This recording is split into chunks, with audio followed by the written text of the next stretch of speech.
Am I a jerk for not supporting my children's half-sister? I'm 33 years old and have been married twice. My first marriage was to Austin, and though it didn't last long, Austin and I have 2 children, Nick, 13, and Melanie, 11. Austin and I divorced in 2017. In our state, if you have children born in the marriage, the couple must legally live apart for a year before filing for divorce. 5 months before our separation period ended, Austin committed bigamy. He got married before our divorce was finalized, which delayed our divorce by several months. In the end, Austin was found guilty of several criminal charges and received a strict probation. I only asked the judge for a divorce. The court ruled his marriage to the second woman invalid, as it was illegal.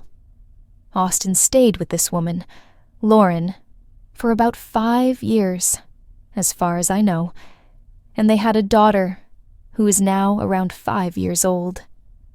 The daughter bears her mother's last name because the parents weren't married. So my children are Austin's only legal children, according to our state's laws. Austin left Lauren and their child for another woman.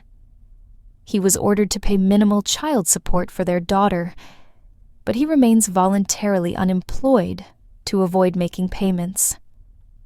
Austin doesn't acknowledge the daughter he had with Lauren and has told his new girlfriend that he only has 2 children, not 3.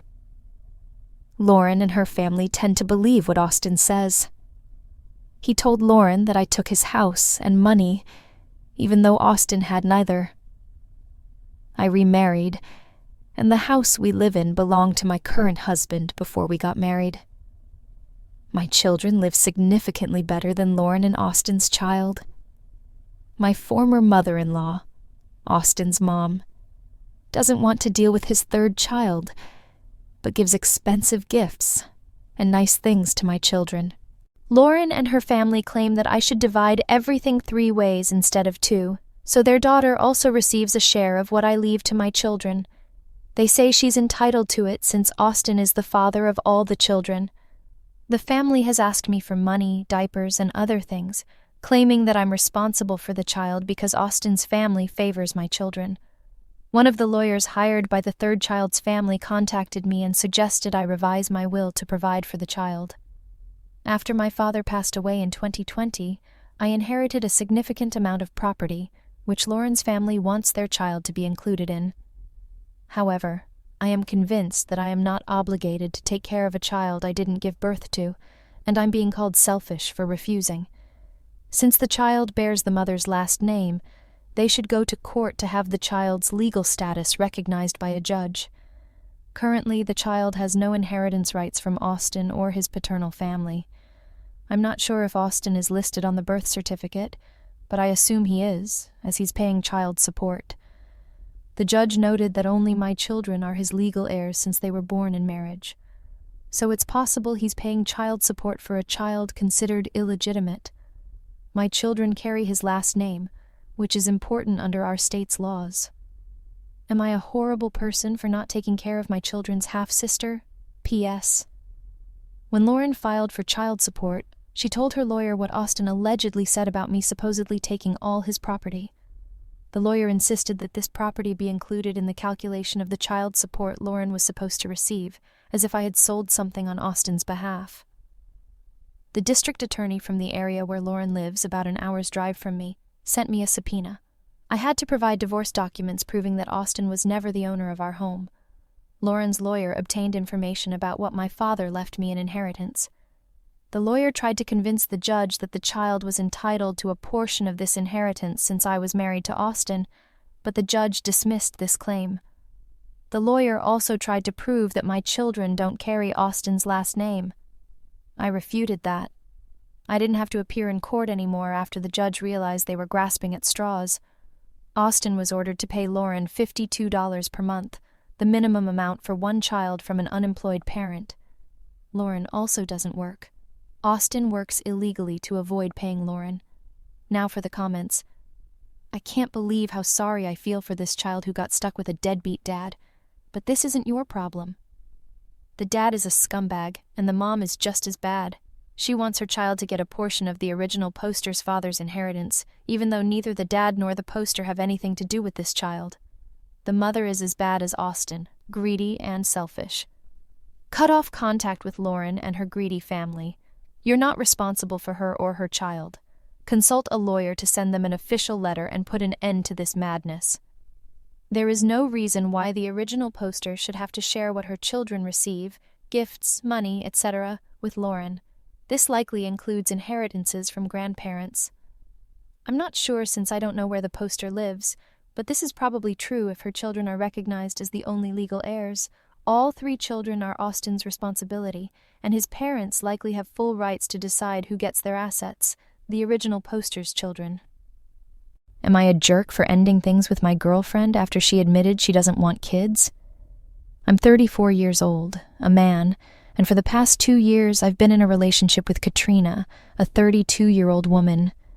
I've always dreamed of having kids and recently started sharing my thoughts about this with Katrina. From the beginning of our relationship, I made it clear that I wanted children, and she claimed she did too. Overall, Katrina has been a wonderful partner. She was very attached to me, possibly because her past relationships never lasted longer than a few weeks. However, when I started talking about kids, she began avoiding the topic or dismissing the conversation. Recently, I noticed her looking downcast whenever I mentioned children. Last weekend, I brought up the subject again, and Katrina suggested an honest conversation. I agreed, and that's when I found out she actually doesn't want kids. She explained her reasons and admitted she had lied because she didn't want to scare off a potential partner. I asked if there was a chance she might change her mind, but she firmly said it wouldn't happen. Surprisingly, after this revelation, our relationship seemed to remain the same, and I kept thinking about it over the next few days. Katrina seemed much happier and more affectionate, noting how relieved she was that I hadn't gotten angry. However, after long consideration and talking to my parents, I realized I couldn't continue the relationship. On Tuesday, I shared my feelings with her and explained why I believed we couldn't stay together. Katrina was deeply upset. I had never seen her like this, and she left without hearing me out. Since then, she hasn't come back and left her things at my place. I've been told she's staying with someone nearby, hasn't been going to work, and spends her days crying and barely eating. My friends think I acted too harshly, considering her unwillingness to talk about her past and the negative memories from her childhood. Am I a jerk? Comment: You're not a jerk. As someone who doesn't want kids, I can't understand how anyone can get into a serious relationship without discussing such a significant issue as children. That's a valid reason to break up. If she had told you this up front and you pretended it was fine, then you'd be the jerk. Even if she simply changed her mind, that's one thing, but she lied to you from the start. She said she lied because she was afraid you'd leave her if you knew the truth from the beginning. In a way, unfortunately, you proved her right. Lying about such an important aspect of her life for 1.5 years just to avoid being alone is awful. If she wants her decision not to have kids respected, she needs to respect those who dream of having them. Yes, it's painful. Part of me thinks maybe you should try to let go of the idea of having kids to stay with her, but I've always dreamed of having children.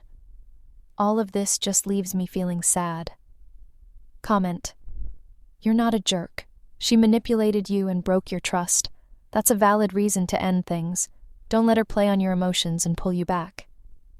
I've told him multiple times that it's rude not to ask, and I've expressed my frustration when he uses my things without permission. When it comes to small items, I get angry because he never puts my stuff back where it belongs, and I end up running around the house trying to find them since he doesn't remember where he left them. He has a DH, for example. He leaves all his travel mugs in the car, and instead of bringing them back, he takes mine until all of them end up in his car. But honestly, the main issue is money and my car. When he needs something and doesn't have money, he just takes my debit card without asking, as he believes I would do the same with his if I needed something. I recently bought a new car, and sometimes I wake up in the morning to find that neither he nor my car is home. He took it to go to the gym because it's more fuel efficient than his.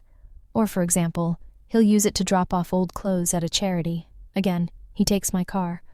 Or 4 nights ago, he went grocery shopping and once again took my car. Last night we had a lot of guests over, and one of his friends needed to go to the store, so Ted offered to go with him and just grabbed my keys. I told him, "No, you're not taking my car to drive your friends around." Start asking for permission when you want to use my stuff, because it's really frustrating that you're constantly taking my car. And if you have my debit card, leave it on the table, you're not taking it again. He looked embarrassed, put my keys and card on the table, and walked out. 5 minutes later, he came back and told me his friend had decided to go home. Then he went upstairs to our bedroom. After all the guests had left, he said I had humiliated him, and if it was so important to me that he asked for permission, I should have told him earlier. I replied that I had already said this many times. His constant use of my things is causing growing irritation in me. He has his own car, money, and the means to do everything himself, so why does he need my things? He claimed he had lost his debit card, which is true. It's been missing for 2 days and he's waiting for a replacement. To him, it's no big deal because I can use his car anytime. He gave me permission, but I prefer not to drive it. In the last 3 years, I've driven his car only twice, and that was out of necessity. He said I shouldn't have humiliated him like that, and that I should have waited until everyone had left before bringing it up. But I'm just too tired to discuss this anymore. These are my things. Don't touch them without permission. Is that so hard to understand? Top comments. You're not at fault. Your fiancé constantly uses your things without permission, and that's unacceptable. Ted regularly takes your new car and debit card without your consent. You've asked him to stop, but he ignores you. When you finally stood up for yourself in front of friends, he said you humiliated him. But in reality, you just set boundaries, your things, your rules. This shows he never respected your boundaries. I hope people better understand his behavior. The original poster is just a tool for him. He doesn't respect her at all. If he did, he wouldn't take her things whenever he wants. Knowing the poster would never do the same to him. Her words don't mean anything to him. He just does what he wants. And she keeps hoping he'll change. But he won't. This will keep happening, in small things and big things, until she's spent years of her life. And he's completely drained her. He's selfish, and will never stop putting himself first.